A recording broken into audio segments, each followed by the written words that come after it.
कल्याण डोंबिवली महानगरपालिकेमधील 65 इमारतींचा जो विषय आहे की ज्यासाठी कोर्टाने आदेश दिले की 65 इमारती या तोडल्या पाहिजे आणि मला वाटतं या 65 इमारतीमधील राहणारे नागरिक जे आहेत जेव्हा त्यांनी रूम्स घेतले, बिल्डिंगमध्ये घर घेतले, तेव्हा त्यांना वाटलं की पूर्णपणे ही बिल्डिंग जी आहे ती लीगल आहे. पेपर त्यांना दाखवण्यात आले, केडीएमसीचे पेपर असतील, रेराचे पेपर्स असतील, इव्हन दो पेपर्स दाखवून लोन देखील बँकेकडून मिळालेलं आहे. म्हणजे याच्यामधून साहजिकच लोकांना वाटणार की बाबा लीगल बिल्डिंग आहे, आम्ही लीगलमध्ये घरं घेतोय आणि त्यांचा कुठेही दोष नसताना देखील त्यांना आज मला वाटतं त्यांच्यावरती कारवाईची टांगती तलवार आहे. कोर्टाने आदेश दिलेले आहेत. यासाठी आम्ही वकिलांची मदत घेतोय, त्यांना एक टीम देतोय. त्याचबरोबर यूडी डिपार्टमेंटमधून कशाप्रकारे त्यांना मदत करता येईल, त्यांना सेफगार्ड करता येईल. परवाच मला वाटतं महाराष्ट्र राज्याचे मुख्यमंत्री देवेंद्र फडणवीस साहेब बदलापूरमध्ये असताना त्यांनी देखील आश्वासित केलेलं आहे लोकांना की आम्ही पूर्णपणे जे आहे लोकांच्या पाठीशी आहोत.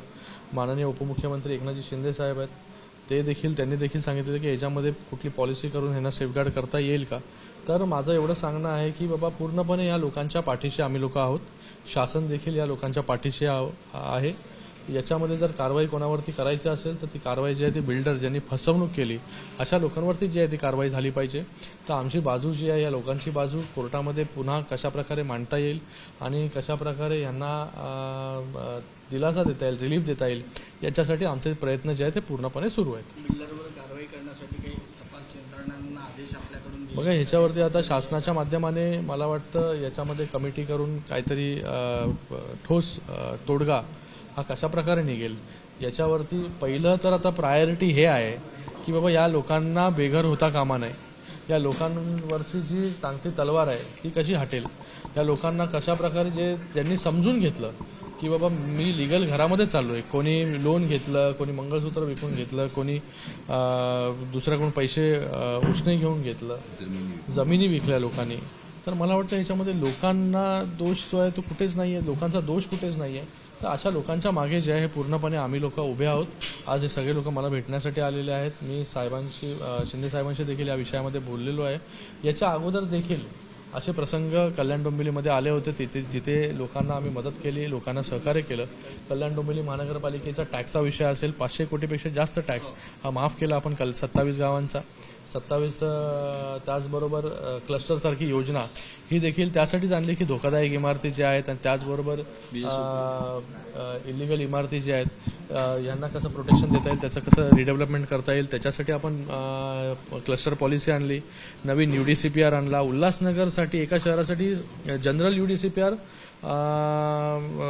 पुरत नव्हता, रिडेव्हलपमेंट होत नव्हती. मग उल्हासनगरसारख्या शहरासाठी वेगळा UDCPR बनवण्याचं काम, त्याच्यावरती 1 वर्ष अभ्यास केला आणि त्याच्यानंतर नवीन UDCPR बनवलं जेणेकरून उल्हासनगरच्या डिलॅप्टेड इमारती ज्या आहेत धोकादायक ह्या देखील रिडेव्हलपमेंटला जातील. तर असे अनेक निर्णय, BSUPC प्रकल्पामध्ये अडकलेली लोकांची घरं असतील ही देखील देण्याचा निर्णय जो आहे, तिथे देखील टॅक्स माफ करण्याचं काम, तिथे देखील लोकांचे पैसे माफ करण्याचं काम. त्याचबरोबर ह्याच्या अगोदर म्हाडाचा विषय झाला होता माझ्याच मतदारसंघामध्ये, त्यांना 2 इन्स्टॉलमेंट माफ करण्याचं काम हे देखील सरकारने केलेलंच आहे.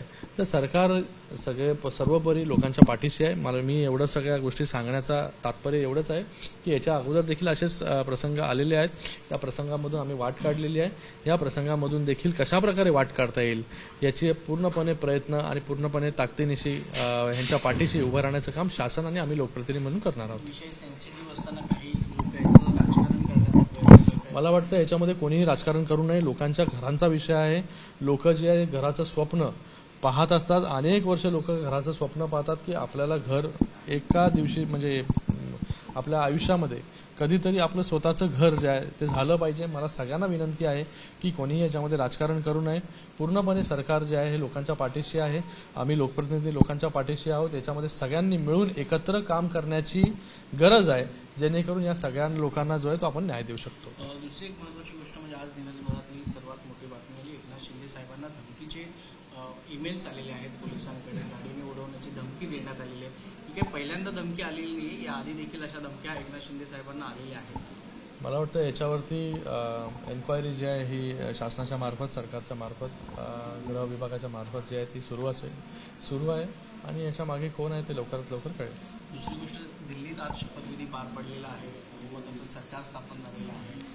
अनेक दिग्गज नेत्यांच्या उपस्थितीत तुम्ही देखील खासदार आहात, काय सांगा? दिल्लीमध्ये खूप वर्षानंतर तिथे BJPचं सरकार आलं, मी त्यांचं अभिनंदन करतो खूप खूप. आणि महिला मुख्यमंत्री ज्या प्रकारे आपण लाडकी बहीण योजना इथे राबवतोय मुंबईमध्ये, महाराष्ट्रामध्ये, त्याचबरोबर बहिणींनी मोठ्या प्रमाणामध्ये मतदान देखील केलं.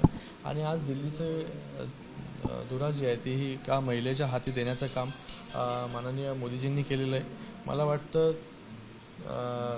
त्यांच्या मार्गदर्शनाखाली, नेतृत्वाखाली नक्कीच दिल्लीमध्ये जे आत्तापर्यंत कामं होत नव्हती, दिल्लीमध्ये पॉल्युशनचा विषय असेल, दिल्लीमध्ये ट्रॅफिकचा विषय असेल, दिल्लीमध्ये इन्फ्रास्ट्रक्चरचा विषय असेल, दिल्लीमध्ये यमुनाचा पॉल्युशनचा विषय असेल, हे सगळे विषय गेले अनेक वर्ष तसेच गंभीर होते.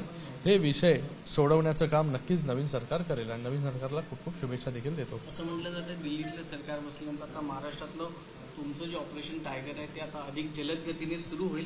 पण दुसरी गोष्ट अशी आहे की उद्धव ठाकरेंकडून देखील सेव्ह टायगर या ऑपरेशनची आता घोषणा झालेली आहे. दर मंगळवारी सगळे UBDचे नेते आहेत ते सेना भवनमध्ये बसणार आहेत, चर्चा करणार आहेत आणि नाराजांचं मन वळवण्याचा प्रयत्न करणार आहेत. तर ह्या सेव्ह टायगरकडे कसं बघतात? बघा, मला वाटतं हे अगोदरच करायला पाहिजे होतं. आता सगळे टायगर जे आहे ते तुमच्या पक्षामधून जे आहे, म्हणजे तुमच्याकडून पिंजऱ्यातून बाहेर निघाले.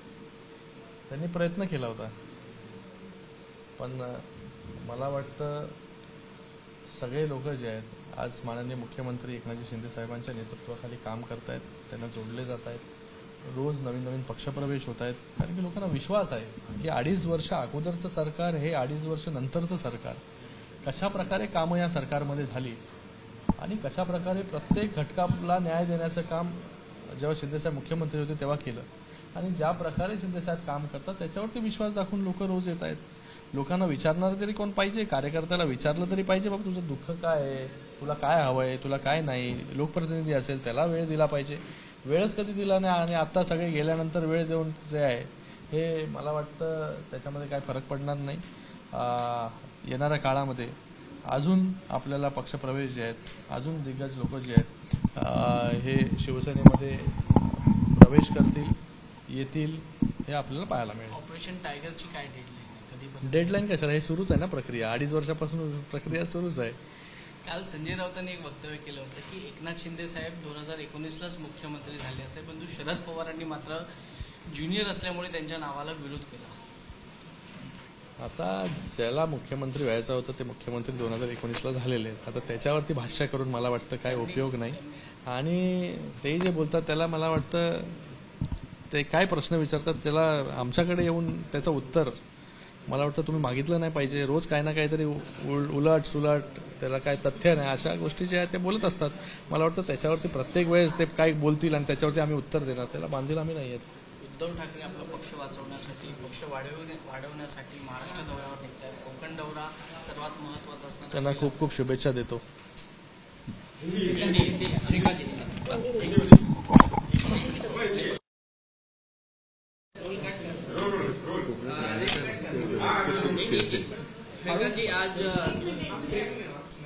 बोलिए. आज रेखा गुप्ता ने बतौर दिल्ली की मुख्यमंत्री शपथ लिया है. उनको मैं बहुत बहुत शुभकामनाएं देता हूँ कि दिल्ली की कमान फिर से एक बार महिला मुख्यमंत्री जी के पास आई है और उनके नेतृत्व में जो विषय दिल्ली के हैं, पोल्यूशन का विषय है, यमुना का विषय है, डेवलपमेंट का विषय है, रोड्स का विषय है, जो गए अनेक बरसों से दिल्ली में काम नहीं हुए थे, वो काम इस 5 सालों में जरूर होंगे. केंद्र सरकार भी है, अभी डबल इंजन की सरकार, जैसे महाराष्ट्र में डबल इंजन की सरकार है, पूरी रफ्तार से चल रही है, वैसे ही डबल इंजन की सरकार दिल्ली में भी पूरी रफ्तार से चलेगी. और जो जो प्रश्न जो सॉल्व नहीं हुए थे वो आने वाले समय में जो है जरूर सॉल्व होंगे मोदी जी के नेतृत्व में. KDMC का जो विषय है 65 बिल्डिंग्स का, जिसको तोड़ने की कार्रवाई करने का आदेश माननीय उच्च न्यायालय ने दिया है, उस संदर्भ में लोग मुझे मिलने आए थे. हम सरकार के माध्यम से, और लोक प्रतिनिधि भी हम सभी लोग हैं उनके साथ में हैं, उनको इतना ही मैंने आश्वासित किया कि उनकी कोई गलती इसमें नहीं है। जो भी कुछ गलती की है, जो लोगों को फंसाने का काम किया है, गुमराह करने का काम किया है, फॉर्ज डॉक्यूमेंट्स करने का काम किया है, वो बिल्डरों ने किया है। तो कार्रवाई अगर होनी चाहिए तो बिल्डरों पे होनी चाहिए। ये इन्होंने तो समझ लिया था कि बाबा यहाँ ये जो घर ले रहे हैं वो लीगल घर है, तो मुझे लगता है कि इनके पीछे खड़ा रहने का काम सरकार के माध्यम से हम लोग करेंगे। हाल ही में इस महाराष्ट्र राज्य के मुख्यमंत्री जब बदलापुर में थे, उन्होंने भी कहा कि इन लोगों के पीछे पूरी ताकत से हम लोग खड़े हैं। सरकार जो भी इसके अंदर इंटरवेंशन लगेगा वो इंटरवेंशन करेगी। माननीय उप मुख्यमंत्री एकनाथ जी शिंदे साहब है, जिनके पास यूडी मंत्रालय भी है, वो यूडी मंत्रालय के माध्यम से भी जो कुछ इंटरवेंशन इसके अंदर लगेगा वो इंटरवेंशन करके इनको रिलीफ कैसे दिया जाए। कोर्ट में वकीलों के माध्यम से भी इनकी बाजू, इनकी साइड जो है वहाँ पर बताने का काम हम लोग करेंगे। आगे की कार्रवाई सभी से सलाह मशवरत कर हम लोग आगे करेंगे। हम आज इतना ही कहना चाहेंगे कि जो लोग यहाँ पर बाधित है, उन सभी के पीछे हम लोग डटकर खड़े हैं। जो भी करना पड़े वो हम लोग सब लोग यहाँ पर मिलकर करेंगे। छावा फिल्म को लेकर महाराष्ट्र ही नहीं बल्कि देश भर में जो है अच्छा प्रतिसाद देखने को मिल रहा है, लेकिन स्वरा भास्कर ने ये कहा है कि लोग जो हैं उस फिल्म के सीन को देखकर इमोशनल हो रहे हैं, लेकिन हलदर पर चुप्पी साधे हुए हैं। देखो, मुझे लगता है कि अभी छावा जो फिल्म आई है वो हमारे छत्रपति संभाजी राजा इनके जीवन पर आधारित है, और हर घर तक, हर बच्चे तक ये पहुंचे कि हमारे राजा कैसे थे। मुझे लगता है एक बहुत अच्छी कोशिश डायरेक्टर उतेकर इन्होंने की है। मैं उनको बहुत बहुत अभिनंदन करता हूँ, धन्यवाद देता हूँ, और उसी के साथ में विकी कौशल जी को भी धन्यवाद देता हूँ कि इतनी अच्छी भूमिका उन्होंने निभाई।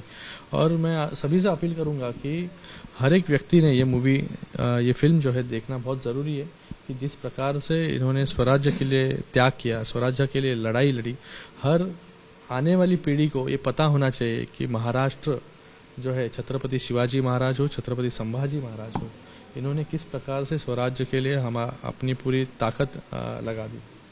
श्रीकांत जी, शिंदे साहब को लेकर संजय राउत ने एक टिप्पणी की। वही जाने दो यार संजय राउत। सर, सरकार से जुड़ा एक गंभीर मुद्दा है। मुझे लगता है उसको होम मिनिस्टर के माध्यम से उसके ऊपर इंक्वायरी चल रही है, जल्द से जल्द ही पता चलेगा कि कौन इसके पीछे। सरकार से जुड़ा एक गंभीर मुद्दा है। कॉन्ट्रैक्टर्स ने कहीं ना कहीं प्रोटेस्ट किया है। उन्होंने कहा कि 89,000 वेरियस डिपार्टमेंट्स के जो बिल्स हैं वो पेंडिंग है। अगर उन्हें बिल नहीं मिलते तो जो काम है पहले से ठप है और उसे पूरी तरीके से बंद कर दिया। मुझे लगता है कि महाराष्ट्र एक इतना बड़ा राज्य है, और ये राज्य सभी राज्यों में इंफ्रास्ट्रक्चर में नंबर 1 राज्य है। अगर आप कंपेयर करोगे कोई भी राज्य, कोई भी राज्य में इतना बड़ा इंफ्रास्ट्रक्चर का काम कहीं पर शुरू नहीं है। और कोविड के दौरान, कोविड के बाद आप गए 2.5 साल में देखो कि किस प्रकार से इंफ्रास्ट्रक्चर में गति आई, किस प्रकार से इस मुंबई के कोस्टल रोड हो, MTHL हो, समृद्धि महामार्ग हो, ये हम लोगों ने टाइम के पहले जो है पूरे किए।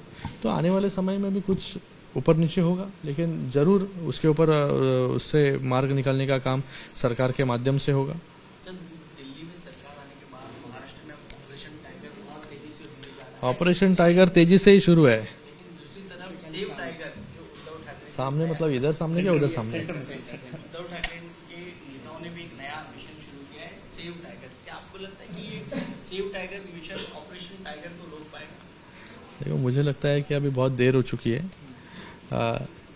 ये सब इन्होंने पहला करना चाहिए था, लोगों को टाइम देना चाहिए था, लोगों के साथ बात करनी चाहिए थी। केडर जो पूरा अपने आप को झोंक देता है पार्टी बढ़ाने के लिए, पक्ष बढ़ाने के लिए, आगे लेके जाने के लिए, उसको कभी इन्होंने वक्त नहीं दिया, कभी इन्होंने उसको तवज्जो नहीं दी, इसलिए इतने लोग छोड़ के जा रहे हैं। शाखा प्रमुख है, तालुका प्रमुख, जिला प्रमुख, शहर प्रमुख, MLA, MP, सभी लोग। और आने वाले समय में ये गति जो है और बढ़ेगी, ये आपको देखने के लिए मिलेगा कि और अच्छे बड़े बड़े लोग जो है शिवसेना में, माननीय उप मुख्यमंत्री, मुख्य नेता हमारे एकनाथ जी शिंदे साहब के नेतृत्व में शिवसेना में प्रवेश करेंगे, किनको उनको विश्वास है कि यहाँ पर जाने के बाद उनकी सुनवाई होगी। वो जिस प्रकार से काम करते हैं पूरे दुर्गम भाग में, अति दुर्गम भाग में, वहाँ पर शिवसेना बड़ा नहीं है। आज आप देखोगे कि महाराष्ट्र छोड़ के, महाराष्ट्र के बाहर भी शिवसेना है। हाल ही में हमने दिल्ली में भी एक पूरे सभी राज्य प्रमुखों की मीटिंग ली, तो उन्होंने कहा कि पहली बार हमें किसी ने बुलाया और हमें पूछा है कि किस प्रकार से आप काम कर रहे हो पूरे राज्य में, तो इनको कभी वक्त ही मिला नहीं। तो अभी श्रीकांत जी, शशि थरूर ने जो है फॉरेन मिनिस्ट्री और फॉरेन सेक्रेटरी की तारीफ की है, कांग्रेस के सांसद वो तारीफ कर तो रहे हैं। अच्छी बात है ना, उन्होंने राहुल गांधी जी को भी बताना चाहिए कि क्या क्या काम जो है सरकार के माध्यम से अच्छे हो रहे, फॉरेन मिनिस्ट्री के माध्यम से हो रहे, माननीय मोदी जी के नेतृत्व में हो रहे, तो उनको जाके बताना चाहिए वो। सर महापालिका ने सेव टाइगर के लिए उद्धव ठाकरे अब खुद फील्ड में उतर रहे हैं, महाराष्ट्र का दौरा करेंगे, कोकण दौरे पे जाएंगे, जहाँ से उनको मैं बहुत बहुत शुभकामनाएं देता हूँ। सर महापालिकेने 1400 कोटीचं टेंडर काढलं होतं घनकचरा व्यवस्थापनासाठी, त्या टेंडरला सरकारने आता स्थगिती दिलेली आहे। ते टेंडर जे होतं जेव्हा त्यांच्या काळातलं ते महापालिकेने काढलं होतं, मात्र आताच्या सरकारने त्याला स्थगिती दिलेली आहे। तुम्ही कसं पाहता याकडे? अरे कसं पाहिजे, त्याच्यामध्ये महापालिकेचा विषय आहे तो, महापालिकेचा विषय आहे। महापालिका त्याच्यामध्ये काहीतरी अमेंडमेंट करणार असेल, नवीन काहीतरी आणणार असेल तर त्याच्यामध्ये ते महापालिकेचा निर्णय पूर्णपणे तो, आणि भरपूर सगळे निर्णय जे आहे ते शिंदे साहेबांच्या काळामध्येच घेतले गेले 2.5 वर्षामध्ये, तर त्याच्यामध्ये काय बदल करायचा असेल त्याला मला माहिती नाही, त्याच्यामध्ये डिटेल मला माहिती नाही। श्रीकांत जी, तेलंगाना और आंध्र प्रदेश में रमजान के महीने में जो मुस्लिम कर्मचारी हैं उनके वर्किंग आवर्स को कम कर दिया गया है, यहाँ से भी मांग उठ रही है, तरफ से जो है वो लेटर लिखा गया है और ये कह रहे हैं कि राज्य सरकार को भी इससे सोचना चाहिए, वर्किंग आवर रमजान के महीने में मुस्लिम कर्मचारियों के लिए थोड़ा कम रखना चाहिए। मुझे पता नहीं, मैंने सुना नहीं है, लेकिन इसके ऊपर सरकार जो भी निर्णय जो है ये सरकार का अधिकार है, मुख्यमंत्री उप मुख्यमंत्री जी का अधिकार है, वो जो निर्णय इसके ऊपर लेना चाहेंगे वो लेंगे। Thank you sir.